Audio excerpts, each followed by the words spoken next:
All right, guys. So the supporters of the Democrats are furious. They are upset. They are pissed off with the Democrats in the Senate because yesterday, at the end of the Senate session, they had a vote on the motion to proceed with a vote on overriding President Trump's veto on the NDAA. And all the Democrats basically voted yes. And to the Democrat supporters, they see that as a sign of weakness because the plan was to use the NDAA as a bargaining chip against Mitch McConnell in order to force a vote on a standalone $2,000 stimulus check.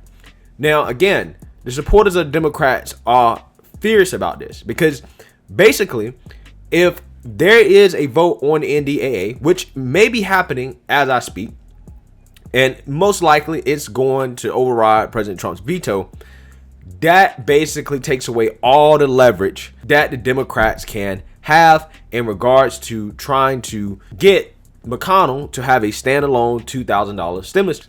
It just goes to show, can't rely on the Democrats for nothing. But there are more Republican politicians like Josh Hawley and Lindsey Graham who seem to have a backbone, who may be coming against McConnell and trying to encourage him to put a real bill on the floor for vote. However, Mitch McConnell has been pushing back, saying that these stimulus checks are socialism for the rich. But before we get in that, my name is Greg Foreman and you're watching A Black Conservative Perspective. Make sure you like, comment, and subscribe. Most importantly, share A Black Conservative Perspective, aka a leftist worst nightmare. You can also follow me on Twitter at GForemanBCP.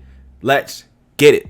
All right, guys. So really quickly here, let's take a look at the who voted yes, who voted no in regards to the NDAA and the motion to proceed. Again, guys, the Democrats saw this as a huge bargaining chip. If they could delay the vote for as long as they could on the NDAA, that may be the leverage that they need to force McConnell to put up a clean bill.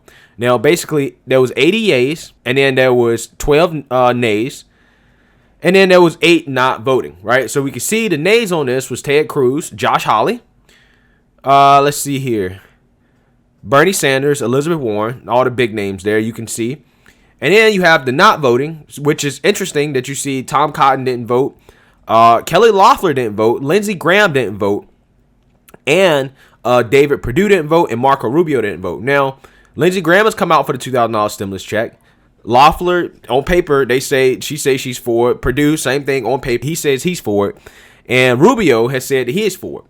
So again, I think that with this many Republicans not voting, I think that to me signals people who don't necessarily want to use that leverage against their own party leader, but however may be open to voting yes on the stimulus, depending on if the Democrats can force McConnell's hand. Now, let's move on to what Lindsey Graham said this morning on Fox and Friends, in which he said that he told McConnell that we should have a standalone bill. Take a listen.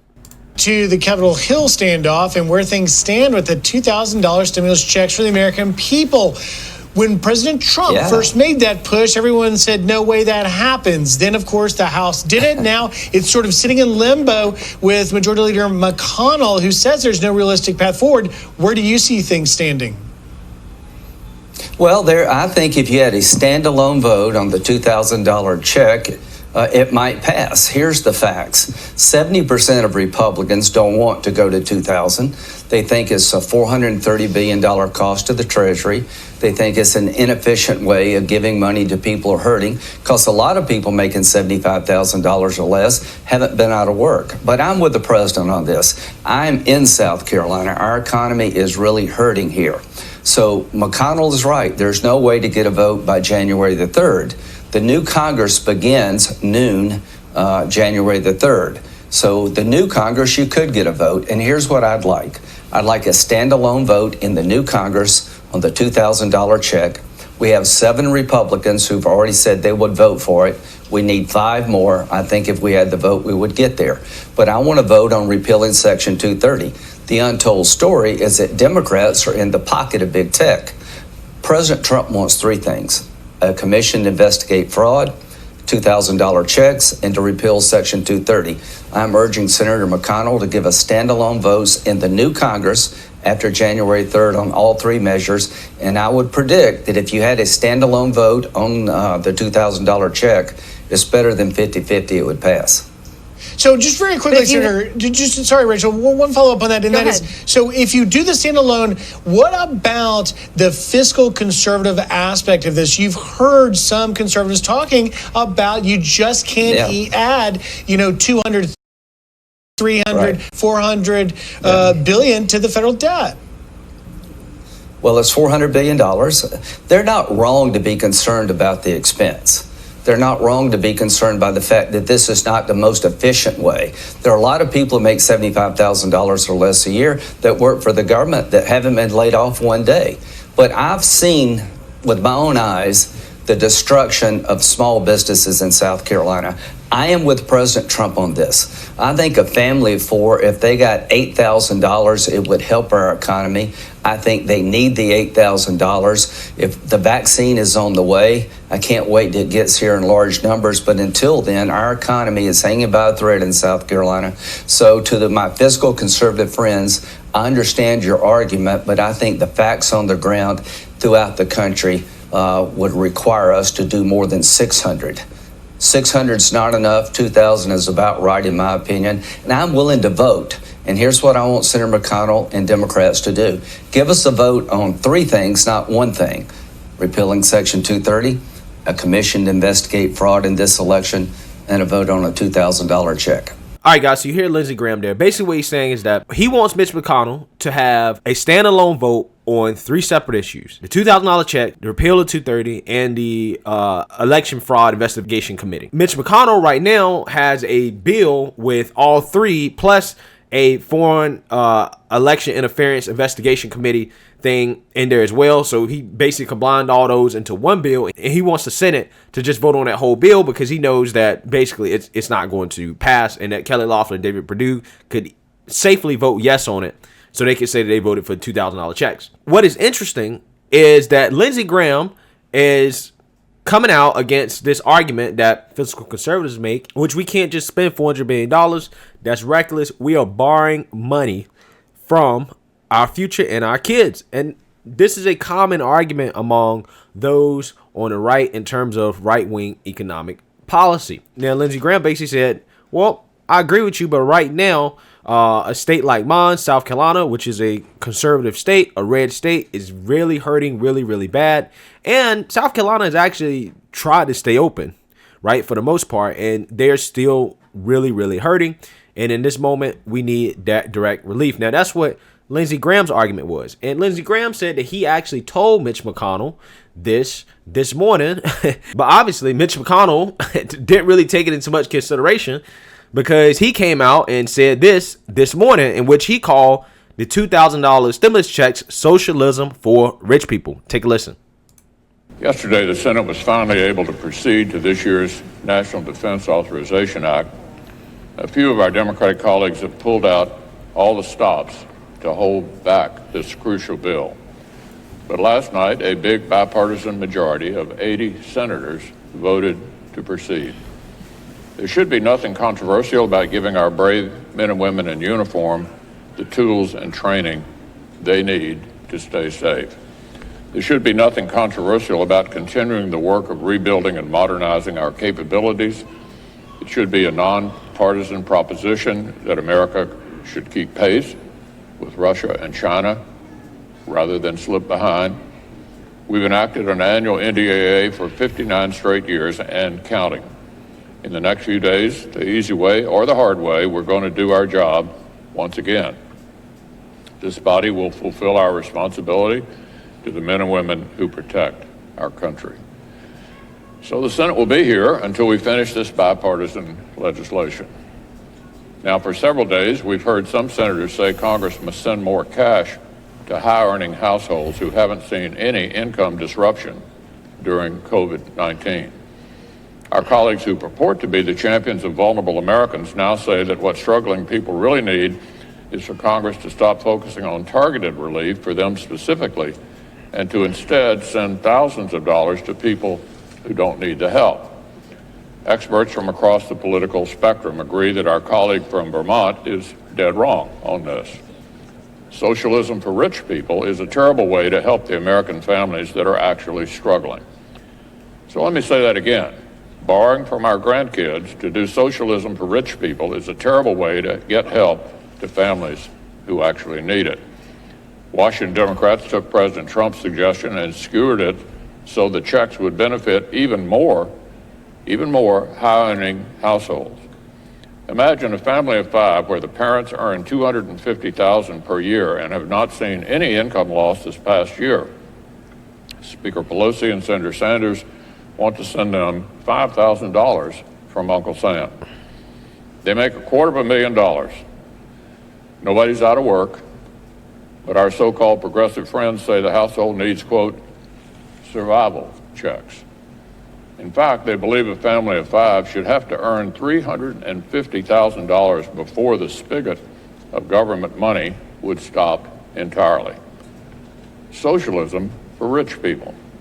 That's what Speaker Pelosi and Senator Sanders have sketched out. A terrible way to help those who need it. All right. So as you can see, McConnell's argument is essentially that stimulus checks are inefficient. They're not helping those that need it the most, and they're not targeted. Now, the Republicans have actually went and took this argument from some more liberal economists, right? From the New York Times. I think Krugman made this argument. I think I heard him make this argument that stimulus checks are inefficient. And there's a lot of other economists out there that have kind of been like, yeah, stimulus checks are kind of a waste of money. And the argument that Mitch McConnell is also making is that people that don't need the checks are going to get it. So I think once it gets up to about like $350,000 in income, I think you get maybe like a $500 stimulus check. Now, honestly, I think this is a solid argument. I really do.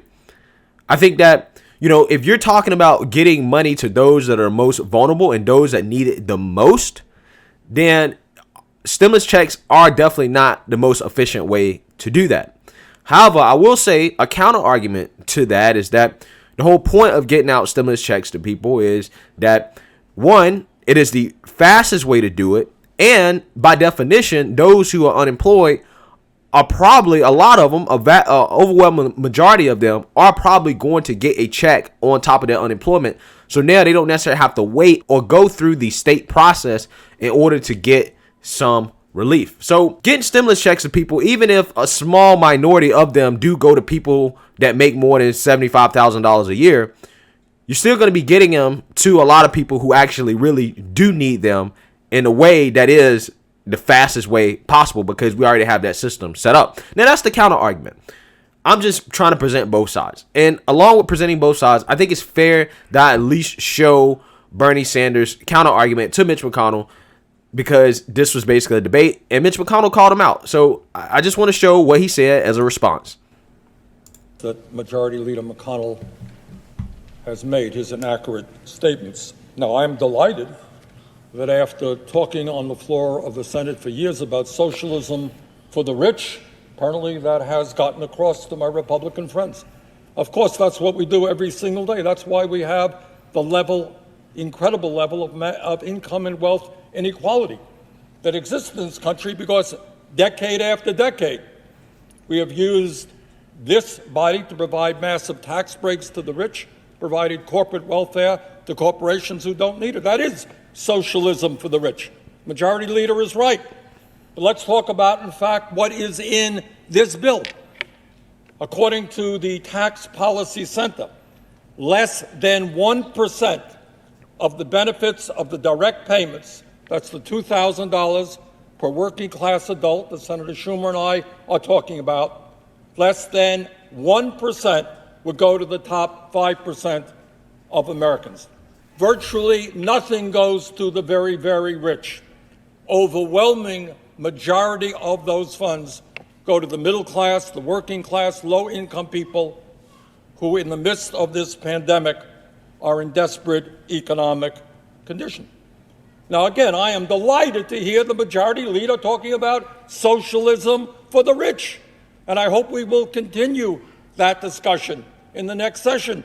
So let me talk about the socialism for the rich that the Majority Leader is enthusiastically supportive of.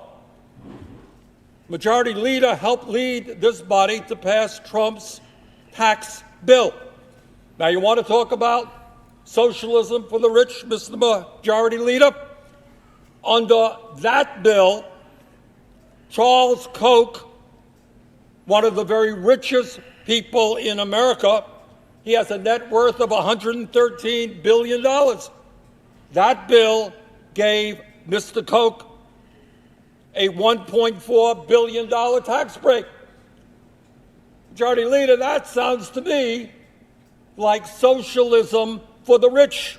All right. So as you can see there, Bernie's obviously making an argument that tax cuts overwhelmingly benefit the rich, and that is socialism for the rich by his definition. So those are basically the two arguments. Now, in my opinion, I don't see Mitch McConnell budging. I don't see him budging. I think the Republican argument is legit because if we're going to give out the stimulus checks, I think they should have been more targeted if the whole point of giving them out is to get aid and relief to people. So they probably should have brought down the income limits, right? And I think that it not being as targeted as it should be actually does open up a pretty legit argument from the Republicans in terms of why this is more wasteful spending, right? It's not doing what is actually supposed to do, which is supposed to get money to people that need it the most, so then they can turn around and spend it instead of save it, because spending it is what's going to stimulate the economy, and the whole point of getting it to people is to stimulate the economy. But ultimately, at the end of the day, I don't think Mitch McConnell is going to budge. I don't think he's going to budge based off anything that is being said in the Senate. However, what may make him budge is these more recent poll numbers from the Georgia state runoff. Now, again, I know you guys don't believe in polls. I get it. I just use them because they're the only empirical data that we have right now. And some data is better than no data, right? To at least get an idea. It looks like Ossoff and Warnock, at least as of today, December 31st, both of them have taken leads over Kelly Loeffler and David Perdue. Now, if you look back to December 29th, it looks like, at least for both of them, when McConnell came out for the first time and basically denied the stimulus check saying we're not getting them, it looked like, at least from the polls, that the Democrat candidates, both of them got a sizable boost and extended their lead in the polls after Mitch McConnell said that. So, who knows, man? The Republican position right now could actually be hurting them in Georgia, and it looks like it's starting to show up in the polls, and we will ultimately see if McConnell's stinginess on these stimulus checks cost the Republicans the Senate, ultimately leading to the Democrats taking over the Senate and the House. So we'll see what happens, but you know, that's just my take on it for right now. Let me know what you guys think. Make sure you like, comment, and subscribe. Most importantly, share a Black conservative perspective. Peace.